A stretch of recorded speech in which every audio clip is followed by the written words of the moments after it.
कोपिनेश्वर सांस्कृतिक न्यासातर्फे चैत्र शुद्ध प्रतिपदा म्हणजेच गुढीपाडव्या या दिवशी नववर्षाची स्वागत यात्रा मंगळवारी 9 एप्रिल रोजी सकाळी 7 वाजता ठाणे शहरात निघणार आहे। यावर्षीही राज्याचे मुख्यमंत्री एकनाथ शिंदे हे या स्वागत यात्रेत सहभागी होतील। यावर्षी तरुण उद्योजक अर्जुन देशपांडे स्वागताध्यक्ष म्हणून लाभले आहेत। सकाळी 7 वाजता श्री कोपिनेश्वर पालखीचं पारंपरिक प्रथेनुसार वाजत गाजत प्रस्थान होईल।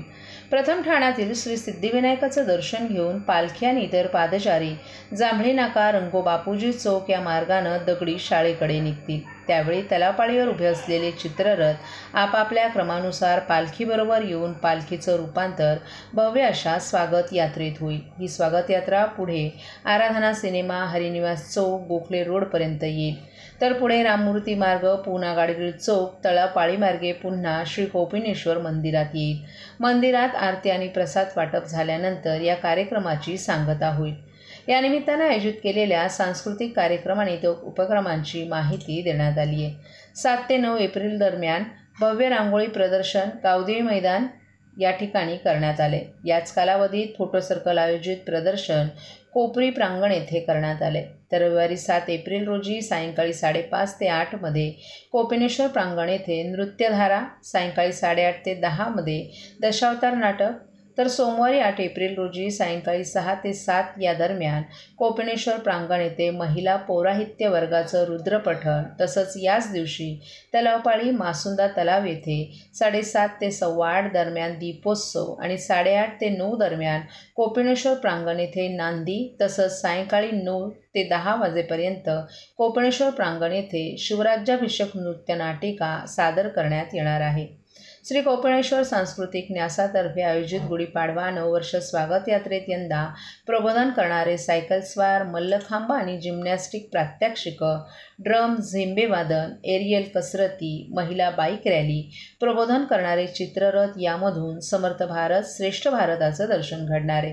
राज्याभिषेक समारोह संस्थेतर्फे 350वा राज्याभिषेक दिनानिमित्तानं राज्याभिषेक दिन महत्त्व चित्ररथ, सन्मान स्त्री शक्तीचा, जागर नारी शक्ती आदी विषय घेऊन महिला बाईक रॅलीत सहभागी होणार आहेत।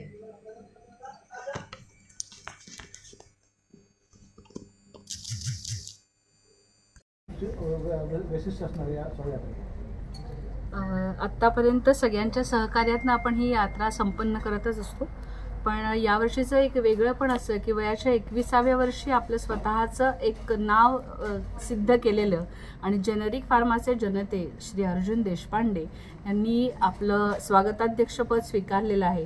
आत्तापर्यंत आपण वेगवेगळे प्रयत्न युवकांनी ह्या सगळ्याशी जोडलं जावं म्हणून करत असतो, कारण आपण असं म्हणतो की जेव्हा युवकांच्या हाती आपली संस्कृती सोपवली जाते तेव्हा ती निश्चित स्वरूपाने आणि चांगल्या हातातनं पुढे जाते।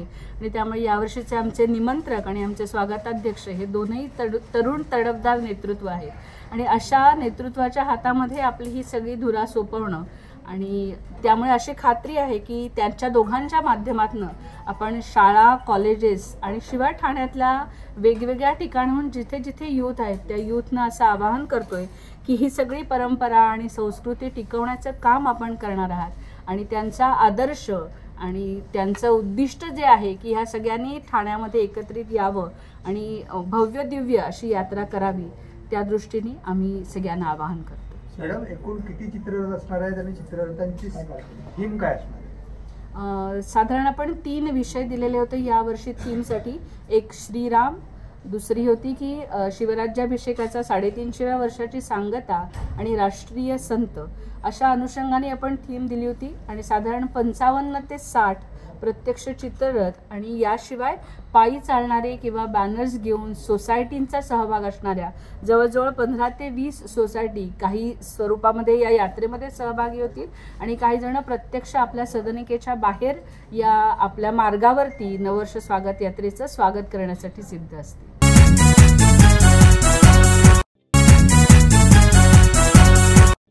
सर्व नागरिकांना आवाहन करण्यात येत आहे की सध्या डासांमार्फत पसरणाऱ्या डेंग्यू या आजाराचा प्रसार रोखण्यासाठी प्रत्येकाने पुढीलप्रमाणे कार्यवाही करावी। डेंग्यू आजार एडिस इजिप्ती हा डास चावल्याने होतो। या डासांची पैदास साचलेल्या किंवा साचवलेल्या स्वच्छ पाण्यामध्ये होते। 8 दिवसांपेक्षा जास्त दिवस पाणी उघडे व साचून राहिल्यास त्यात डास अंडी घालतात. अंड्यांच्या अळ्या तयार होऊन पुढे डास तयार होतात. यासाठी आपल्या घरातील पाणी साठे उदाहरणार्थ बॅरल्स, पिंपे, टाक्या, हौद, रांजणे इत्यादी दर आठवड्याला रिकामे करून घासून पुसून कोरडे करून पुन्हा भरावे. 1 दिवस कोरडा दिवस म्हणून पाळावा. पाणी साठ्यांना घट्ट झाकणे बसवावीत किंवा जुनी साडी, चादर, धोतर यांनी बांधून झाकून ठेवावीत, म्हणजे डास त्यात जाऊन अंडी घालणार नाहीत. घराच्या गच्चीवर, आजूबाजूला, अंगणात कोठेही पाणी साचू देऊ नये. भंगार सामान उघड्यावर टाकू नये. उदाहरणार्थ टायर्स, प्लास्टिक सामान, कुंड्या, टाकाऊ वस्तू इत्यादी. अशा सामानात पावसाचे पाणी साठून त्यात डेंग्यूच्या डासांची पैदास होते. घरातील कूलर्स, फ्रीजच्या पाठीमागील ट्रे हे देखील वेळोवेळी कोरडे करावेत. लक्षात ठेवा, नुसत्या फवारणीने डास घनता कमी होत नाही, तर त्यासाठी डास पैदास ठिकाणे नष्ट करणे ही आपल्या सर्वांची जबाबदारी आहे. कोणताही ताप अंगावर न काढता जवळच्या शासकीय रुग्णालयात मोफत औषधोपचार घ्या. अशा प्रकारे नागरिकांनी सहकार्य केल्यास डेंग्यूचा प्रसार रोखणे सहज शक्य आहे.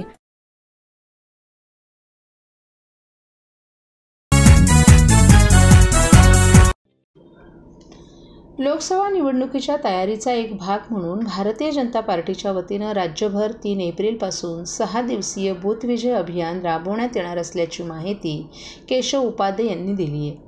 ठाणे शहरात झालेल्या एका पत्रकार परिषदेत ते बोलत होते.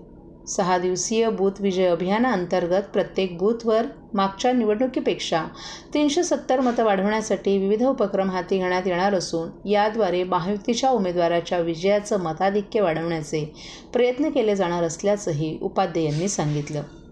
बूथ विजय अभियानाअंतर्गत समाजातील विविध घटकांपर्यंत पोहोचण्याचं लक्ष्य असून प्रत्येक बूथवर या 6 दिवसात विविध उपक्रम हाती घेण्यात येणार असल्याची माहिती उपाध्ये यांनी दिली. घरोघरी पत्रके पोहोचवून मतदारांशी थेट संपर्क साधणं, प्रत्येक घर आणि वाहनावर स्टिकर्स लावणं, लाभार्थ्यांशी नियमित संपर्कात राहणं, प्रत्येक कार्यकर्त्यांच्या घरी भाजपचा झेंडा लावणं आदी उपक्रम राबवले जातील. युवा वर्ग आणि महिला असे समाजातील विविध घटकांसाठी 5 समूह बैठकाही घेण्यात येतील अशी माहिती उपाध्ये यांनी दिली. भाजप विरोधी समजल्या जाणाऱ्या मतदारांपर्यंत मोदी सरकारचं कार्य आणि योजना पोहोचवून भाजपला मत देण्यासाठी त्यांचं मन वळवण्याकरिता विशेष प्रयत्न केले जाणार आहेत. बूथपासून दूर राहणाऱ्या मतदारांना मतदान करण्याचं आवाहन देखील करण्यात येईल. बूथ समिती आणि पन्नाप्रमुखांची नियुक्ती तसंच 100हून अधिक जणांचा व्हॉट्सअप ग्रुप बनवण्यात येईल. प्रत्येक विधानसभा मतदारसंघात बूथ कार्यकर्ते आणि पन्नाप्रमुखांचं संमेलन घेण्यात येणार असून संमेलनाला उपस्थित प्रत्येक बूथ अध्यक्षाला त्या बूथनुसार मतांतील वाटा किती असायला हवा तसंच मागच्या 3 निवडणुकांमधील मतदानाची आकडेवारी आणि आवश्यक माहिती देण्यात येणार आहे. संमेलनामध्ये बूथ समिती आणि पन्नाप्रमुखांकडून अपेक्षित असलेल्या कार्यावर आणि जबाबदारीबाबत विस्तृत चर्चाही होतील असंही उपाध्ये यांनी सांगितलं. यावेळी प्रवक्ते सुजय पक्ती, सागर भदे, मृणाल पेंडसे, शहर सरचिटणीस सचिन पाटील, मनोहर सुखदरे आदीही उपस्थित होते. काय सांगाल, संपूर्ण राज्यामध्ये बूथ विजय अभियान राबवलं जाणार आहे, कशा प्रकारचं? लोकसभेचं बिगुल वाजलंय, निवडणुकी तारखा जाहीर झाल्यात आणि स्वाभाविकपणे भारतीय जनता पार्टीचा कार्यकर्ता सुद्धा या निवडणुकीसाठी सज्ज आहे. या निमित्ताने पंतप्रधान नरेंद्र मोदीजी यांनी एक नारा दिला होता, भाजपा 370 आणि एनडीए 400 पार.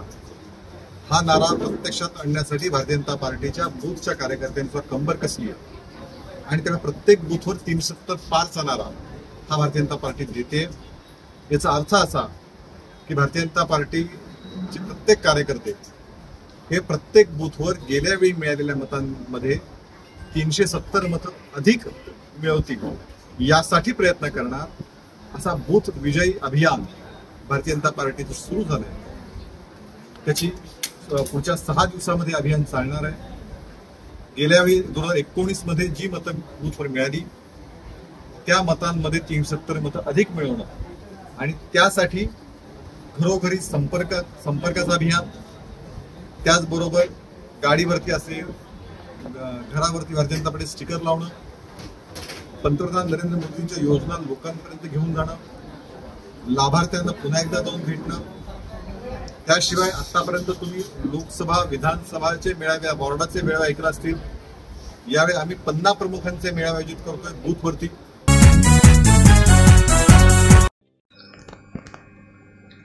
तमिळनाडू, बंगलोर, पाचगणी, वर्धा, मध्य प्रदेश आदी विविध ठिकाणी झालेल्या अखिल भारतीय कबड्डी स्पर्धेत ठाणे महानगरपालिकेच्या महिला आणि पुरुष कबड्डी संघानं चमकदार कामगिरी करत विजेतेपद पटकावले. महापालिकेच्या कबड्डी संघाच्या कामगिरीबद्दल आज महापालिका आयुक्त सौरभ राव यांनी महिला आणि पुरुष कबड्डी संघांचं अभिनंदन करून त्यांना पुढील वाटचालीसाठी शुभेच्छा दिल्यात. यावेळी अतिरिक्त आयुक्त संदीप माळवी, क्रीडा अधिकारी तथा उपायुक्त मिनल पालांडे तसंच महिला कबड्डी संघाच्या व्यवस्थापक नीना गोळे, प्रशिक्षक संतोष शिर्के, पुरुष आणि कबड्डी संघाचे व्यवस्थापक गणेश म्हात्रे, प्रशिक्षक जसपाल सिंग राठोड आदीही उपस्थित होते. तर मॅडम, आज कबड्डीची टीम ठाणे महानगरपालिकेची विजय झालेली आहे. ठाणे महानगरपालिका पुरुष व महिला सध्या मला वाटतं भारतातल्या सध्या टॉपची टीम आहे. आत्ताच गेल्या आठवड्यात उज्जैन येथे अखिल भारतीय स्पर्धा झाल्या. तिथे महिला संघाने विजेतेपद पटकवलेलं आहे आणि मुलांच्या संघाने थर्ड प्लेस मारले. तसंच गेल्या 15 दिवसापूर्वी अकोला येथे झालेल्या ऑल इंडिया दोन्ही स्पर्धेत महिला व पुरुषांनी विजेतेपद पटकावले. मुंबई येथे झालेल्या स्टेट लेवल तिथे प्रोफेशनल्स टीम्स होत्या, तिथे देखील मुलांनी विजेतेपद पटकवले. मला वाटतं सध्या भारतातली सध्या टॉपची टीम म्हणून ठाणे महानगरपालिकेकडे बघितली जाते. आज खेळाडू तसेच तुम्ही देखील आयुक्तांची भेट घेतली आहे. आयुक्तांनी काय सांगितलं? आयुक्तांनी आता आचारसंहिता आहे त्यामुळे आयुक्तांनी जे त्यांच्या मनातल्या ज्या गोष्टी आहेत त्या डिक्लेअर केलेल्या नाहीत, पण नक्कीच मला वाटतं आयुक्त स्पोर्ट्ससाठी पॉझिटिव्ह आहेत. ते त्यांच्या बॉडी लँग्वेजमधून दिसलेलं आहे आणि खरंच आयुक्तांना भेटून सर्व खेळाडू देखील खूप आनंदित झालेत, कारण त्यांच्या चेहऱ्यावरचा जो आनंद होता त्याच्यावरनं सर्व खेळाडूंना कळले की भविष्यात नक्कीच आपल्याला इथे आपलं जे भविष्य उज्ज्वल आहे असं खेळाडूंना वाटतं.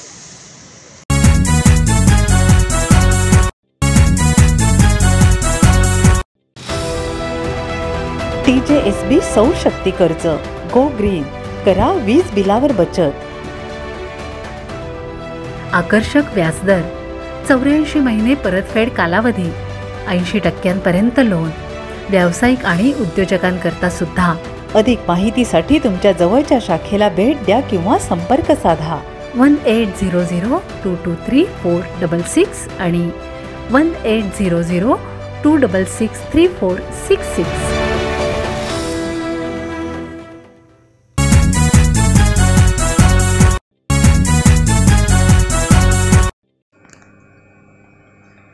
ऑनर किलिंगच्या घटनांबाबत राज्य सरकार गंभीर झालं असून अशा घटनांवर नियंत्रण ठेवण्यासाठी विशेष कक्ष तयार करण्यात येणार आहे.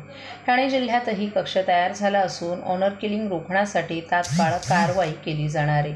तसंच अशा जोडप्यांसाठी सुरक्षागृह तयार करण्यात येणार आहेत.